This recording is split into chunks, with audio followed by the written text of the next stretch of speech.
Alrighty, so we're back on some more Warframe today. Probably just going to do some leveling because I've got quite a few weapons that I obtained. Lots still in the foundry, over 60 of them, and then I've got a 4-day and 16-hour affinity booster, so might as well make the best of it. So we'll go ahead and get on to that. If you're new here, I pretty much just talk and play games, so if you like that stuff, that's cool. That's great to hear. If you don't like that, then I'm sorry for you. We'll see how this goes, as this is my third attempt actually recording this video because my mind just freezes whenever I'm trying to make my points and I struggle to find the words, as I do not script most of these videos, or sometimes I'll script them if I really want to get my points across. In this case, we're going raw, going unscripted. We'll see how things go, hopefully better this time. It's a lot easier when I don't really have any plans and I can just go off the cuff of my head with whatever comes to mind. But in this case, I'm kind of wanting to talk about the next generation. I don't know if was it Gen Z or Gen Alpha, something like that. I'm not sure which generation I'm in because I'm in my early 20s, so no idea what the cutoff point for each generation is. But there's been a lot of talk online, a lot of kind of doomer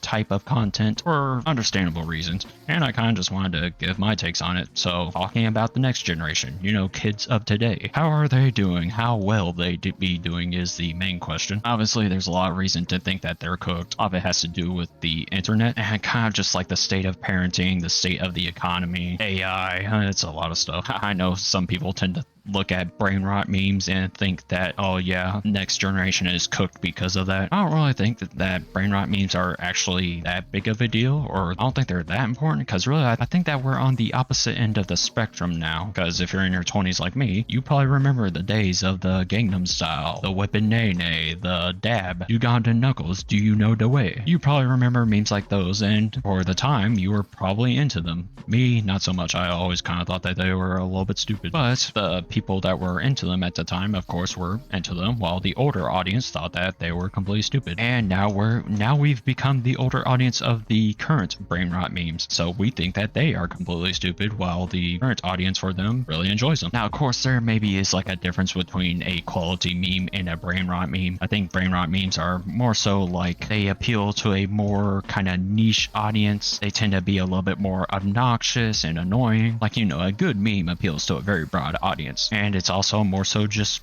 silly, maybe a little bit wholesome, maybe a little bit just goofy, nothing that's just stupid or annoying. Maybe there is some slight stupidity to it, of course, but brain rot memes, they tend to be a little bit more obnoxious, appeal to a niche audience, and just not make much sense either. I think there's not much context behind it, like why 6'7", I mean, I think the perfect example is 6'7" versus 69. With 69, people just go nice. With 6'7", people just scream it, wave their hands up and down. But regardless of how we feel about brain rot memes, I don't think that's like cooking the next generation. I don't think that's cooking kids today. Memes are just meant to be funny to whoever. If you find them funny, that's great. If you don't find them funny, well, there are plenty of other memes out there. I almost feel like I'm disconnected from memes of today because all I really know about is 6'7". Like, there are those other images of weird, I don't really understand them. Don't even know how to phrase them. Like the other guy that I put in my thumbnail. But whatever that is, I don't understand it at all. But anyway, why else might the next gen be cooked? Why else might kids be cooked today? Well, a lot of people blame it on the internet. They tend to think that it affects the development of kids, which I don't completely disagree with. I think it kind of depends on what you're watching exactly, because there is a lot of trash online, but there is some quality out there, just some more wholesome stuff. I know people tend to be a lot doomer. We really do tend to focus on like the negative aspects of life. It's very easy to. There are plenty of reasons to be negative and not enough reasons to be positive. Like, I know some people say the internet was a mistake. I don't really feel that way because I think it's a bit narrow-minded to just only look at the negatives. There are some positives. I mean, hey, it's similar to how the news mostly covers bad news. When there are plenty of good news out there, it just does not really get covered so much. But back to talking about kids today, though, the internet probably does affect their development a fair bit. Now, I am by no means a parent, but I do sometimes hear some people say like, oh, if I have a kid, they're not getting access to the internet until they're 12 years old. Now, I think that's a little bit over excessive. I think that's a bit too harsh, a bit too much. Kind of reminds me how parents back in our day, they wouldn't want their kid watching SpongeBob. That's kind of what it reminds me of. Now, when I was a kid, I was on the internet some. I'm not really. I mean, the internet didn't start really, I feel like, getting a bit more popular until around 2012, but I was on YouTube a little bit around that time. I watched some videos, had some fun with them. It was mostly gaming related content. And then I would be done after an hour or two and get back on my day just playing video games or going outside. Looking back, it's kind of crazy how I used to play outside, because it's like, man, I really had fun just running around the yard, and that's kind of it. I don't know how I did it back in that day. I would be bored today. I go outside, I'm like, man, what am I doing? But really, I think that you should just like kind of limit your kid. You know, you can let them have an hour or two a day on the internet. You can let them have an hour or two playing a game, or you could also use a game as a bonding moment. Because I remember when I was younger, I would sometimes ask my mom or dad to play with me, and they would. You know, games can be used to bond over. They are co-op. I mean, obviously not every game is co-op, but there are still plenty of co-op games. Hey, you probably have some games from your older days that you could play. Maybe you still got PlayStation 2 or regular old Xbox or GameCube or Wii. Maybe you still got your Xbox 360. You know, you don't have to cut off video games or the internet from your child. You can just kind of limit what they watch and how much they watch. So I don't think it's really all that doom and gloom with the internet. I think it's more so just the parents that are the issue more than anything. It's not kids that are the problem, it's the parents. The ones that just let their kid have a phone at, 4 years old. The ones that basically just let their child be entitled and not have any sort of responsibility, or they just can't say no to their child. Because for me, I had to kind of work for my rewards. Now, work doesn't mean mowing the lawn or something like that, doing a chore. It just means that I had to be on good behavior. If I was acting good, I'd probably get something good. If I was acting bad, I'd probably get something bad. Back in my day, you would be grounded for yelling at your mom or whatever, or throwing a tantrum. And then there is also literacy rates. There's apparently a lot of illiterate people today. I don't know if that's exactly caused by the internet, because again, you could potentially use the internet as a reading, what am I trying to say?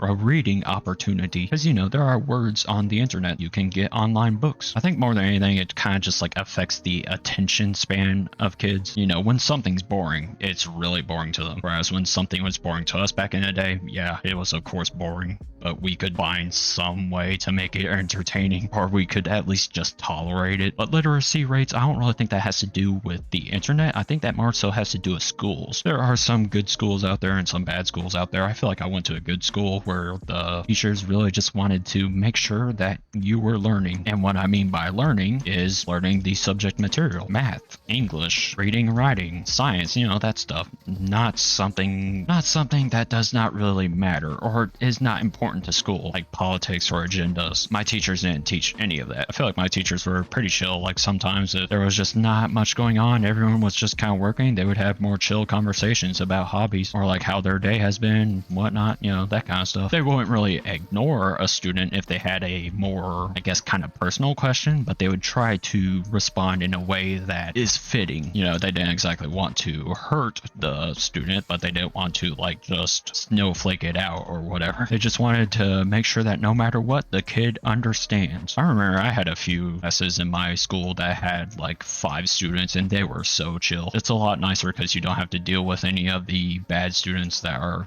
more annoying, that actually cause the teacher to get upset. Oh, I had a few of those classes for me where there were just a few students that were bad apples. It was not fun to see the teacher be set off by them. But anyway, kids, internet, I don't think the internet is too bad actually. I think you just gotta limit their access to it. Don't completely cut it off like how parents back in our days would cut off SpongeBob SquarePants. There is kind of a line. You don't want to be over excessive in either direction. You don't want to just give them free will, but you don't want to feel like you're putting them in prison. You don't want to handcuff them. I keep forgetting to change my weapons, gosh darn. And then schools, yeah, there are some good ones, some bad ones. That's so hard to solve. Teachers should only be teaching academics. That's that. And also, if a student fails, they should, get held back. And it's not exactly the teacher's fault if they failed. Some students just do not want to pay attention, and it's on the parent to solve that. It's not on the teacher to solve that. Now, that doesn't mean for like the teacher to never exactly punish the students, although the punishment should be fitting. It should just be like, I don't know, go sit in the corner, go visit the principal, whatever. Because I remember when I would get trouble at school, it didn't happen very often, it was very rare, but it was kind of just like, yeah, you just don't have recess, and that's it basically. And then what else? Well, there is basically AI. There's the rise of AI. Not sure where that is going. Luckily, it seems like most people are not embracing AI, or at least the general public isn't embracing AI. For the most part, it's, the big companies. And I go in here, what is up with the connection right now? That's the second time that's happened. But yeah, companies keep trying to push AI. I keep seeing AI on YouTube and really any other social media platform. Really sucks to see. Hopefully it stops. I mean, maybe there could be a tool that detects AI. That would be nice. I know that's kind of like using AI to beat AI. That's like fighting fire with fire in some sense. But hey, maybe someday there will be a tool that can do that. Would be very nice. And I don't know where AI is going to progress. It is up to us to reject AI, right? And I mean, it's not that difficult to reject it. If you see any AI videos on any platform, just ignore them. If any companies try to push AI,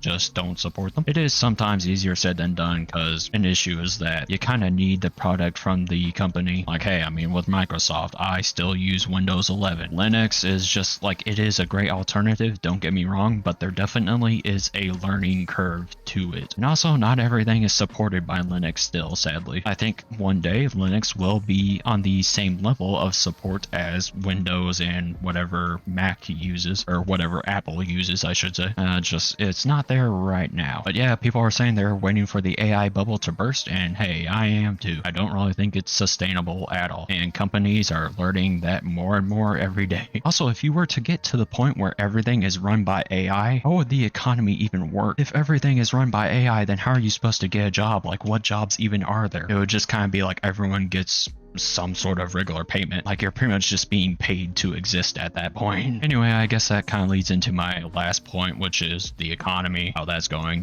Well, economy and industry, right? Because job market is industry, right? Economy is just how money's doing. But money is, a little bit rough today. That is for sure. Prices keep rising while wages and salaries are not really rising. And then the job market, well, there's still a lot of layoffs going on, a lot of it happening from AI, a lot of it just happening as corporations try to save money any way possible. And again, I'm sorry for being all over the place. I did not script this video at all, so I didn't even write any sort of bullet points, so I'm really just going off the cuff, and we're seeing how my mind absolutely struggles to come up with its points on the fly. Also, I know some of you have complained about my mic. Look, I plan to get a better mic someday. It costs some money. I want to buy a very nice one.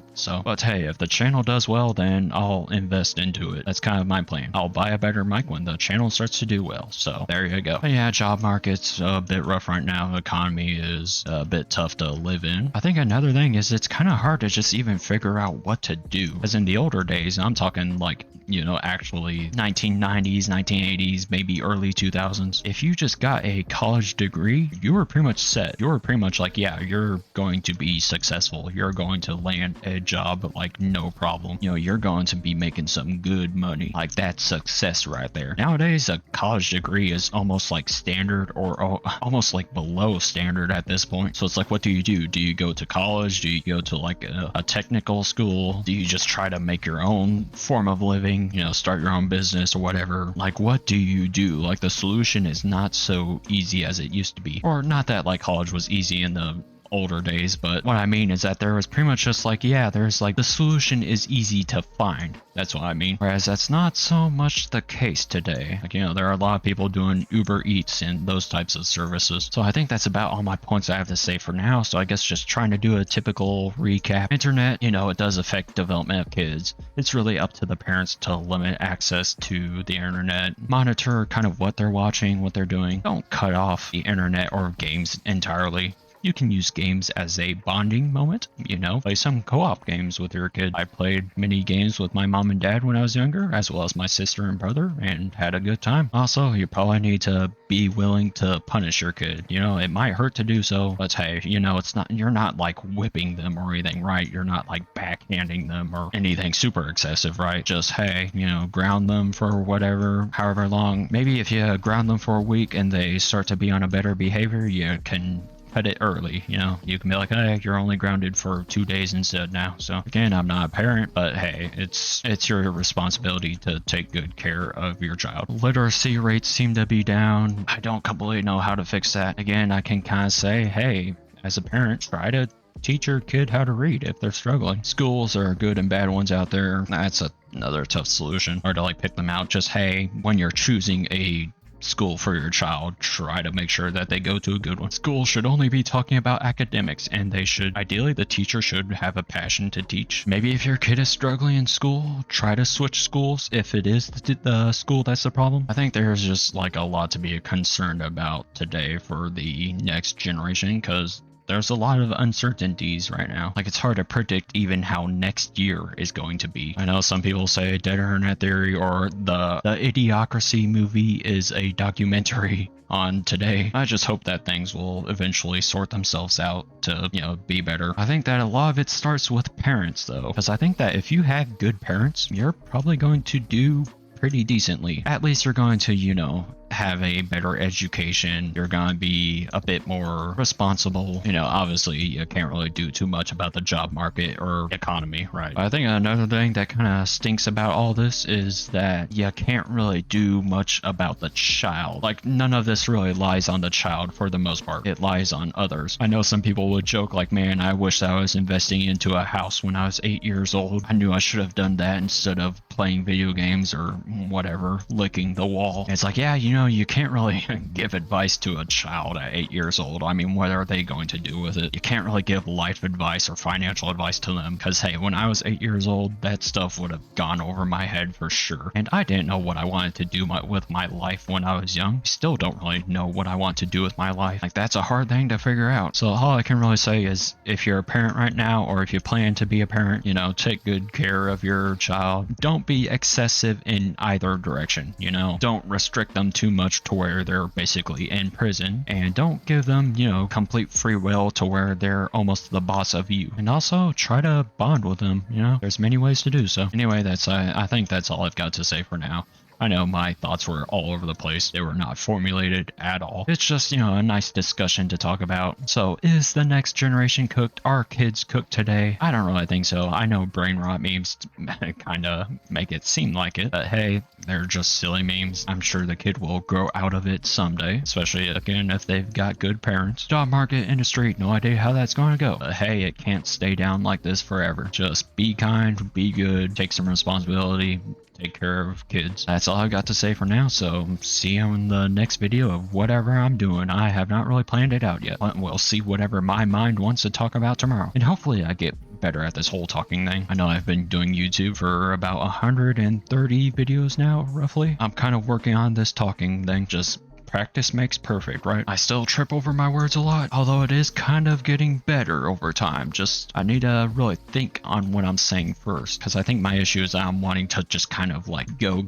I'm wanting to go all non-stop, no breaks in between any thoughts, just rip it. But I need to recognize that I cannot just rip it. I need to take a pause here and there, and that's all right. With the power of editing and removing the quiet parts, it can be a more continuous line, right? Anyway, I'm done for now, so see you guys in the next video.